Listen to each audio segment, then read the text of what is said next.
Have you ever felt like the world is heading towards something big and dark, and what seems to be just technology is actually the beginning of a spiritual trap? Now, listen to this astonishing story. My name is Eureka Marlowe, and if someone had told me that one day I would share something like this, I would have laughed. But after what I experienced, or rather, what I saw when I left my body, I realized that I no longer have the right to keep this to myself. What was revealed to me is too serious, especially in light of what is happening in the world. It all began on October 12, 2024. I was returning home after another exhausting shift at St.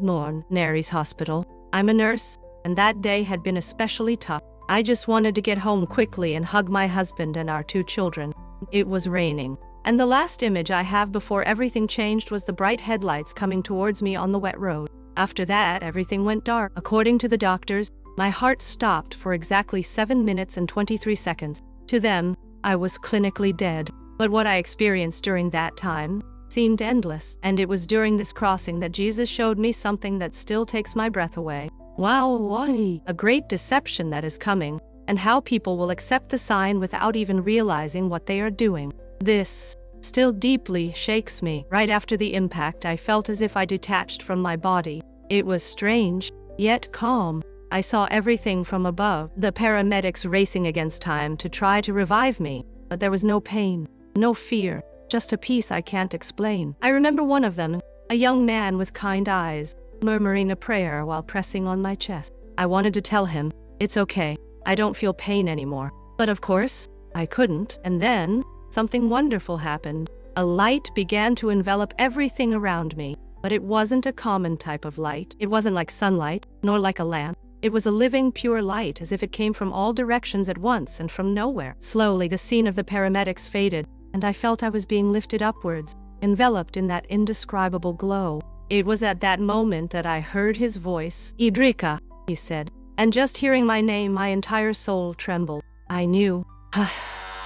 It was Jesus. At first, I couldn't see his face well because of the intensity of the light, but inside me, every cell recognized who was there. It was him. His presence was so full of love and authority that my tears flowed effortlessly, even without a physical body. When my spiritual eyes adjusted to the brightness, I could see him more clearly. It was as if he was familiar and at the same time impossible to describe. His eyes had such immense depth of compassion and wisdom that I felt completely seen, completely understood. Everything I was, fears, mistakes, sins, doubts, was exposed before him. And yet he loved me just the same.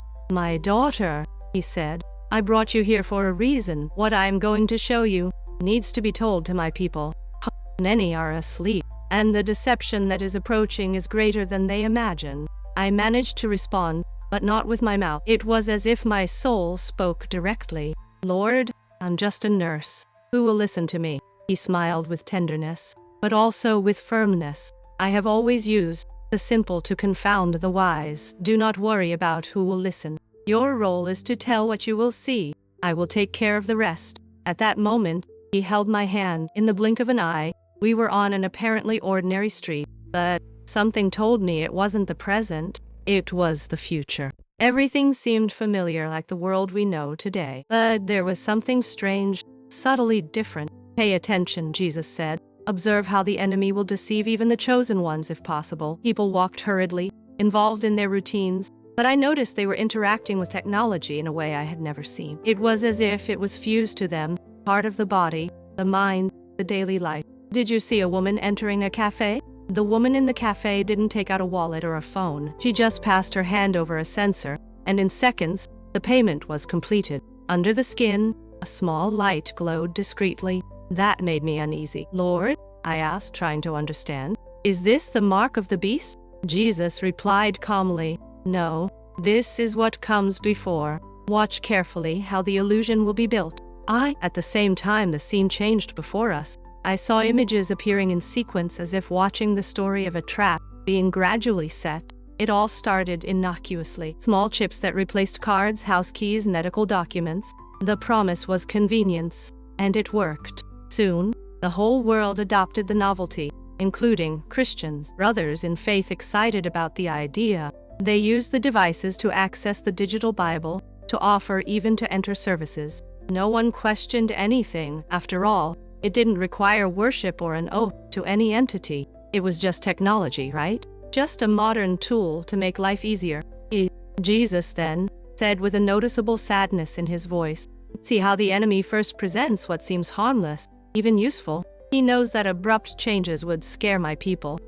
Therefore, he approaches slowly, like a serpent that coils without being noticed." I continued watching, astonished. As the technology evolved rapidly, from simple chips they moved to complex systems, integrated into the body and mind. The devices monitored health, predicted diseases before symptoms appeared, adjusted hormone levels to regulate mood, sleep, energy. I could hardly believe it. Jesus looked at me firmly and said, "Not everything that glitters is gold, my daughter. The enemy knows exactly how to package his lie with the appearance of care and progress." I then saw a scene that broke my heart. Parents, proudly taking their children to have these devices implanted. "It's for their safety," they said with conviction. "This way we'll know where they are, how they are feeling, and ensure they are protected." The marketing was heavy, especially aimed at the little ones. The promise was simple, to protect the children in an increasingly dangerous world. "Lord," I said, still processing everything I saw, "I understand why it seems so useful. How are we going to warn people about something that seems to do so much good?" Jesus looked at me with a deep sorrow in his eyes. "That is precisely why this illusion is so effective. The enemy knows that my people would easily reject something clearly evil. So, he disguises himself. He presents himself as an angel of light. He brings solutions, promises of an easier life, and they believe." I continued observing and noticed something even more unsettling. The people using these devices began to change, and not in an obvious way. It was subtle, but constant. Those small implants were now shaping not only behaviors, but thoughts, feelings, decisions. I saw devices suggesting meals, sleep schedules, who to relate to. Even opinions on moral and social issues were influenced. Jesus then drew my attention to a specific scene. A family gathered at the table for dinner. At first glance, everything seemed normal. Parents, children, food on the table, but there was something strange. The conversations seemed rehearsed, as if they weren't genuine. The emotions measured, calculated. It was as if each gesture was being filtered, manipulated by an invisible program. "Don't they realize what is happening to them?" I asked with a heavy heart. "They only see the benefits," Jesus replied. "They see better health, a more stable life, fewer complications. They don't realize that little by little they are giving up something precious, their freedom to choose me out of love. They are trading free will for temporary comfort." The vision changed again. I saw scenes from around the world. In every country, the technology was implemented in different ways, but with the same purpose: to create dependency. In some places, they used the healthcare system as an entry point. In others, they offered financial advantages. And in many, it was the fear of being excluded or left behind that pushed people to accept. But everywhere, the discourse was the same. This is the future. This is necessary. This is good. And those who dared to question were ridiculed, called paranoid, deniers, and enemies of progress. Even within churches, those who raised concerns were treated as lacking faith, exaggerated, or with conspiracy theories. Jesus then quoted a passage from Scripture with a firm voice. "My people are perishing for lack of knowledge." And he added with sadness, "They have forgotten that I commanded them to be as shrewd as serpents and as innocent as doves." They traded the wisdom from above for the cunning of the world. Next, he showed me something that struck me deeply. The children, the youngest, those who were already born with the devices implanted, were developing differently. It wasn't something easy to notice at first glance, but there it was. They had less initiative, less genuine empathy, less sensitivity to the spiritual. Jesus explained to me, "The enemy targets the little ones because they don't question what adults accept. They grow up thinking it's normal.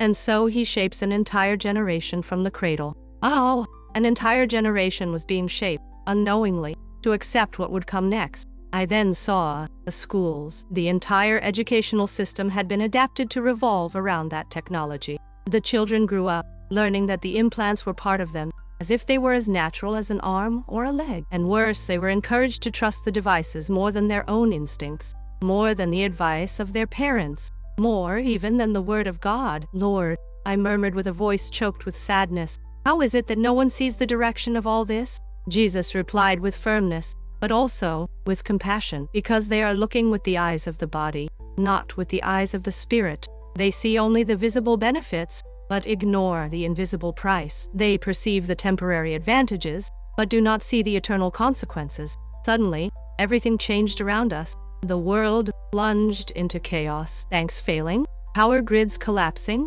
supply chains being disrupted. Fear took over. People desperately sought solutions. Pay attention now, said Jesus. This is how the true sign will be introduced. I saw world leaders appearing on screens, broadcast simultaneously everywhere. They announced a new global solution. Before we continue, just one request. Please subscribe to our channel. It really helps us keep going. Before continuing, just one request. Subscribe to the channel. This helps us a lot to continue. The old system, the one everyone already used, needed to be updated. A more secure, more stable version would be implemented. All in the name of peace, order, and world protection. See how they will present this, Jesus warned. And then I realized the power of propaganda. The media portrayed the update as a natural advancement, as a simple step forward, nothing scary. Religious leaders appeared on the news, assuring their congregations that there was nothing spiritual about it. They said, "It's just technology. It doesn't involve worship. It doesn't require an oath. Therefore, it is not the mark of the beast." But Jesus looked at me seriously and said, "Now I will show you what they cannot see." It was at that moment that my eyes were opened to the invisible. I began to see both the physical and spiritual worlds at the same time, and what I saw gave me chills. When people accepted the update, a subtle shadow invaded their spirits. It wasn't something scandalous. They continued praying, going to church, reading the Bible, but something had changed.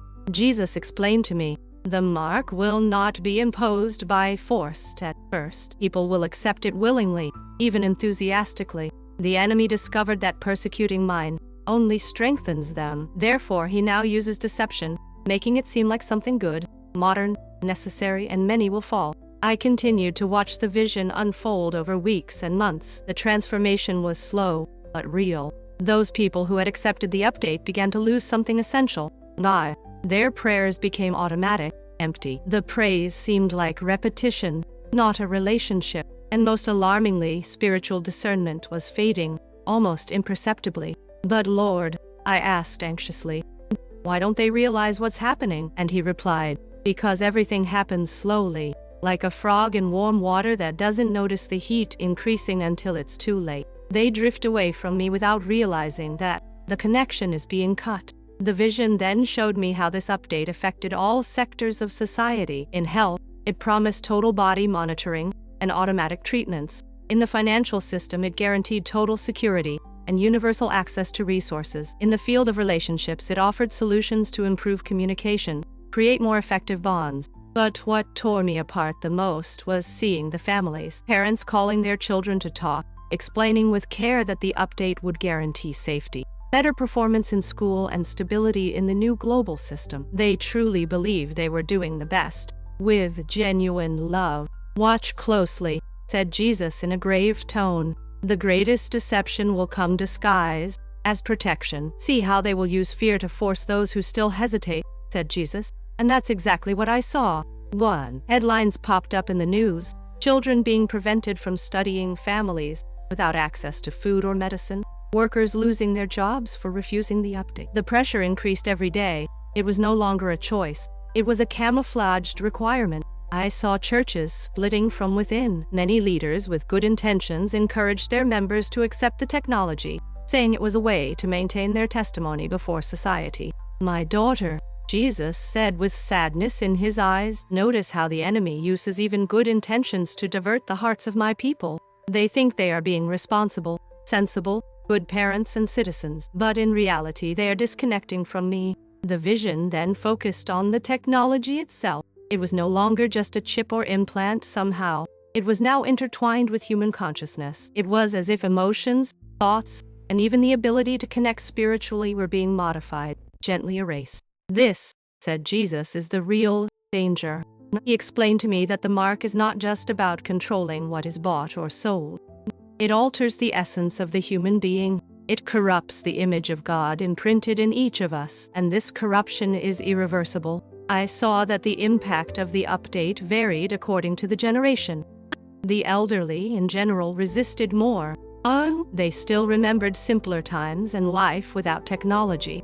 The middle-aged accepted it for practicality, fear, or social pressure. But the young, they embraced it, enthusiastically, as if it were the next logical step in human evolution. Lord, I asked with a heavy heart, and what happens to those who accept this update? Jesus' gaze became heavy. He then showed me the spiritual consequences. Those who accepted it willingly sealed their own eternal destiny. It wasn't just the body that changed, something deeper was altered. The soul lost sensitivity to the presence of God. They no longer felt the touch of the Holy Spirit.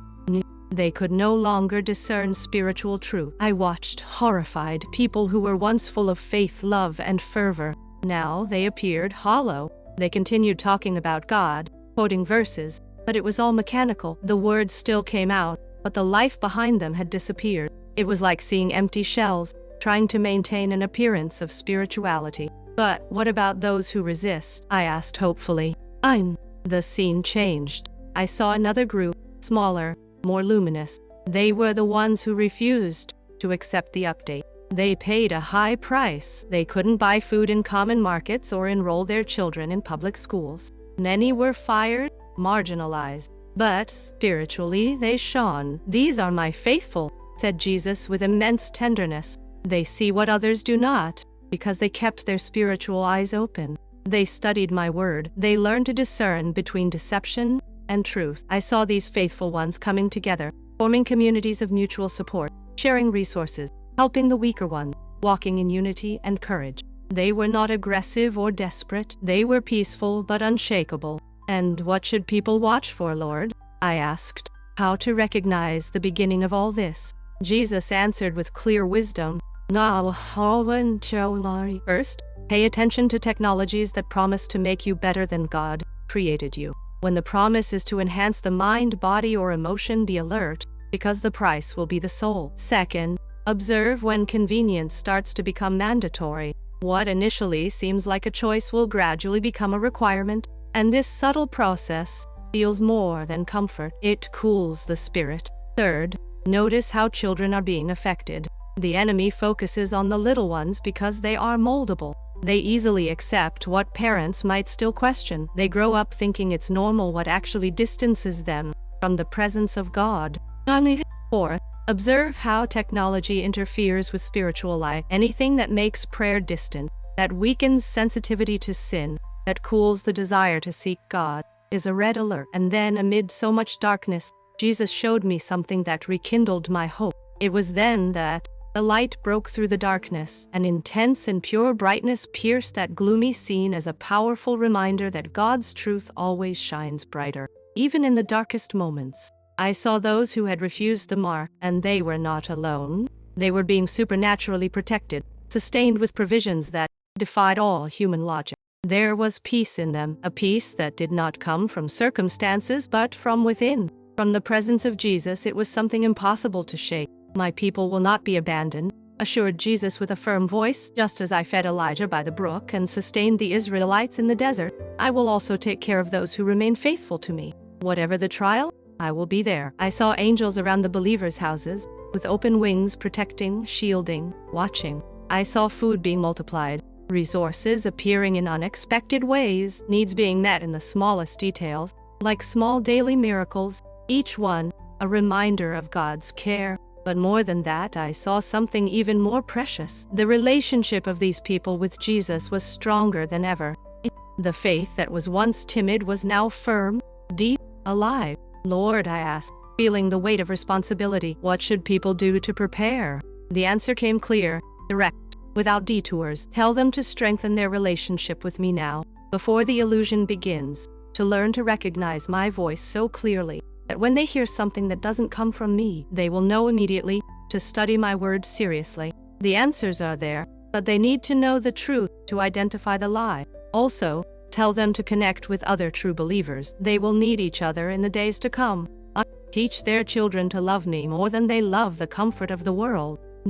And above all, tell them not to be afraid. I have already overcome the world, and those who remain in me will share in this victory. Suddenly I felt as if I were being gently pulled. Die. Something was calling me back. It's time to return, said Jesus with a smile full of peace. Remember everything you saw. But Lord, I insisted with a heavy heart, I still have so many questions. He looked at me with such great pure love that my soul calmed down.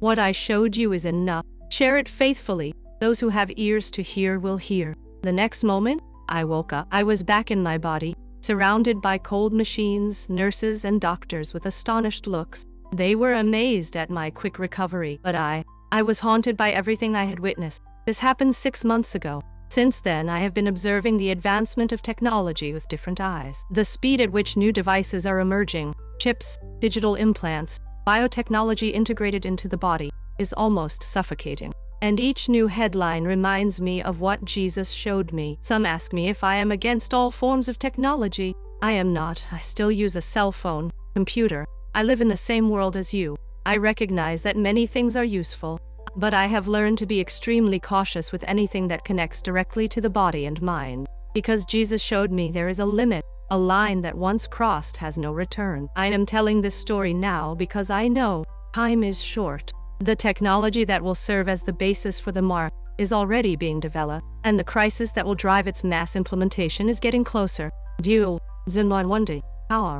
you have read this far, please take this seriously. Study your Bible, pray for discernment, build strong bonds with others who share the faith, and above all, develop a relationship with Jesus so intimate, so constant, that no lie can deceive you. Remember, the mark will not come with the appearance of evil. He will not seem dangerous. He will come as something practical, necessary, perhaps even desirable. But behind the promise, there will be the eternal price. The sign will not present itself as a threat. It will come as a solution, a smart and modern answer to the world's problems. It will promise comfort, security, practicality, an easier, more efficient, more evolved life. But Jesus showed me something I will never forget.